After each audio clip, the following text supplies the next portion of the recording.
오늘 또 그대의 최고의 날입니다. 임은미 선교사 묵상입니다. 2025년 10월 21일 화요일 최고의 날. 그들의 믿음을 보신 하나님, 나는 누군가에게 나의 믿음을 빌려줄 수 있을까? 마태복음 9장. 허리 아픈 지는 이제 13년이 넘은 것 같다. 그동안 거의 매일 진통제를 먹으며 일상생활을 했는데 요즘은 말씀 사역을 하러 매일 나가지 않으니 사역이 없는 시간 동안만이라도 진통제를 먹지 않고 하루하루를 견뎌보기로 작정했다. 지금 거의 10일 동안 진통제를 먹지 않았다. 삶의 질은 당연히 좋다고 하긴 어렵다. 그러나 그럴 때마다 내 멘티 중 지영이가 한 말을 기억한다. 아프거나 말거나 하하하. 내가 다른 멘티에게 요즘 건강은 어때? 하고 물으면 저도 지영 모드예요. 라고 대답하는 멘티도 있다. 지영 모드라는 말은 우리 멘티들이 새로 만든 말이 아닐까 싶다. 아프거나 말거나. 요즘은 하나님께서 우리에게 상을 주시는 그 기준에 대해 조금 재미있게 생각해 보게 되었다. 우리는 하나님을 위해 일한다고 말하고 실제로 열심히 일한다. 무언가를 희생하기도 하고 몸이 피곤할 정도로 봉사하기도 한다. 교회 일에 힘쓰는 사람도 이웃을 섬길 때 오리를 가달라고 해도 심리를 함께 걸어주는 넘치는 사랑의 사람도 있다. 또 어떤 사람은 속상하고 억울한 일을 겪을 때 그 마음을 다른 사람에게 이야기하기도 하지만 어떤 사람은 그저 하나님께만 아른다. 하나님만 알고 있는 것, 하나님만 알고 있는 서러운 일들, 하나님만 알고 있는 희생, 하나님만 알고 있는 억울함. 하나님만 알고 있는 선행들. 이처럼 하나님만 알고 다른 사람들은 모르는 일들이 우리에게는 참 많다. 그래서 요즘은 이런 생각을 하게 된다. 하늘나라에서 우리가 상을 받을 때 그 상의 포인트 중 하나가 바로 하나님만 알고 있는 것이 몇 가지나 되는가. 그 개수에 따라 포인트가 올라간다면 어떨까? 아픈 사람이 매일 아프다고 말하는 경우도 있고 아파도 그냥 참고 말하지 않는 사람도 있다. 억울한 일을 겪고 누구에게나 하소연하는 사람도 있지만 어떤 사람은 지나가겠지 하며 묵묵히 견디기도 한다. 사람마다 성향이 다르기에 어려운 일을 당했을 때 대처하는 방식도 다르다. 또한 신앙의 성숙도에 따라 하나님께 자기 어려움을 해결해 나가는 태도도 다르다. 나는 문득 이런 생각을 하게 된다. 나에게는 하나님만 알고 있는 것이 과연 몇 가지나 될까?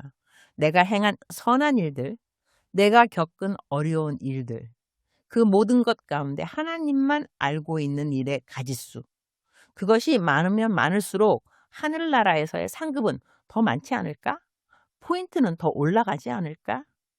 오늘로 진통제를 끊은 지 거의 10일째다. 매일 진통제 없이도 열심히 하루를 잘 버티고 있다. 집안일은 해도 끝이 없지만 요즘은 진통제를 안 먹고 집안일을 하는 것이 말씀 사역하는 것보다 더 힘들다는 생각도 든다. 하하. 그럼에도 이 모든 상황을 감사한다. 하나님께서 범사에 감사하라 하셨으니 내가 처한 모든 환경을 무조건 감사한다. 요즘은 더욱 깨닫는다. 감사가 모든 영적 전쟁의 끝판왕이구나. 성경 묵상 말씀은 마태복음 9장입니다. 우리말 성경입니다. 8절. 사람들이 중풍 환자 한 사람을 자리에 눕힌 채 예수께 데려왔습니다.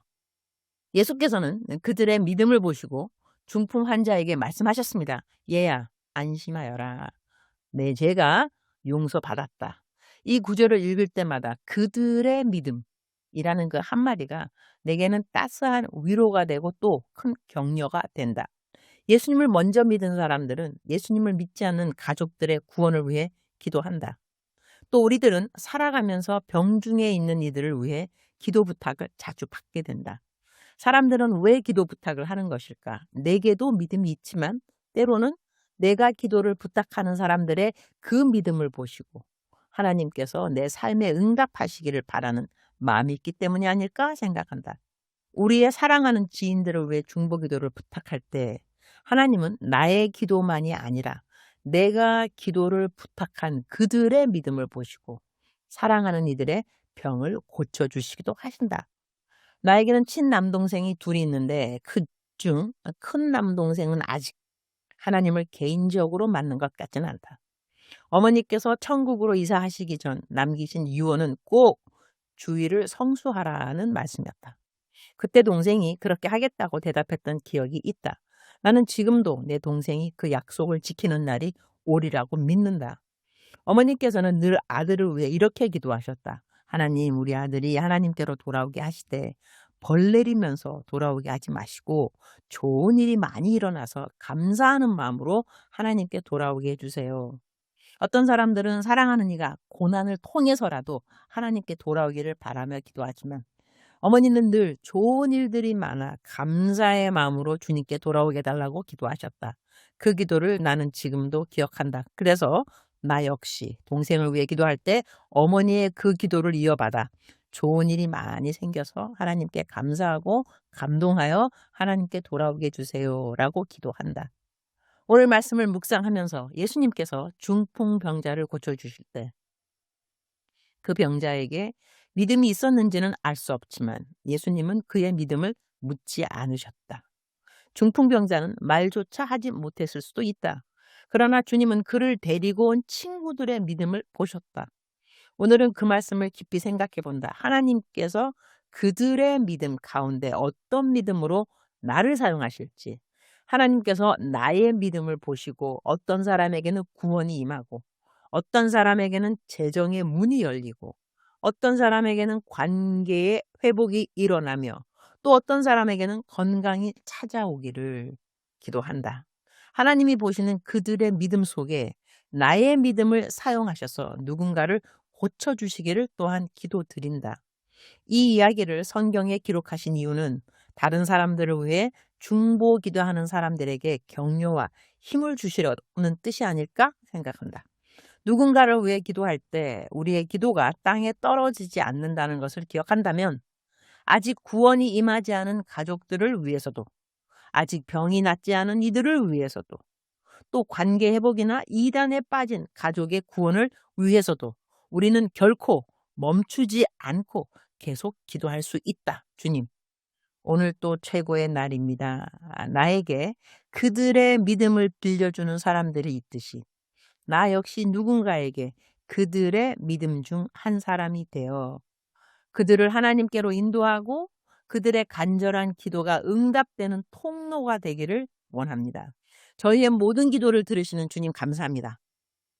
그 어느 한 사람의 기도도 소홀히 여기지 않으시는 주님.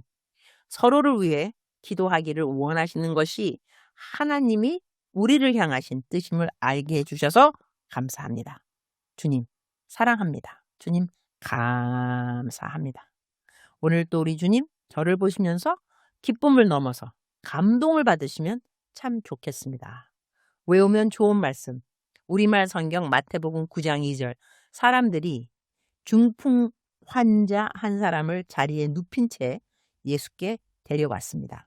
예수께서는 그들의 믿음을 보시고 중풍 환자에게 말씀하셨습니다. 얘야, 안심하여라. 내 죄가 용서받았다. 사랑하는 그대여, 사랑하는 그대여, 출석 부르고 있습니다. 대답하셨나요? 사랑하는 그대여, 그대는 오늘 누구를 위해서 기도하고 계십니까? 그리고 오늘 그대를 위하여 그 누군가가 기도를 하고 있다고 믿으십니까? 우리에게는 서로가 필요합니다. 서로가 필요합니다. 나도 기도 받아야 되고 나도 그 누군가를 위해서 기도해 주어야 하고 나를 위해 기도해 주는 사람이 있음이 감사하고 나도 누군가를 위해서 기도해 줄 수 있음이 감사하고 사랑하는 그대여 우리 서로 기도하는 하루. 그래서 그들의 믿음을 보시는 하나님, 그대의 믿음을 보시고 누군가를 구해 줄 수 있는, 누군가를 도와주실 수 있는, 누군가를 고쳐주실 수 있는 그러한 통로 그대가 되시기를 축복합니다. 사랑하는 그대여 사랑합니다. 사랑하는 그대여 축복합니다. 오늘 또 그대의 최고의 날입니다.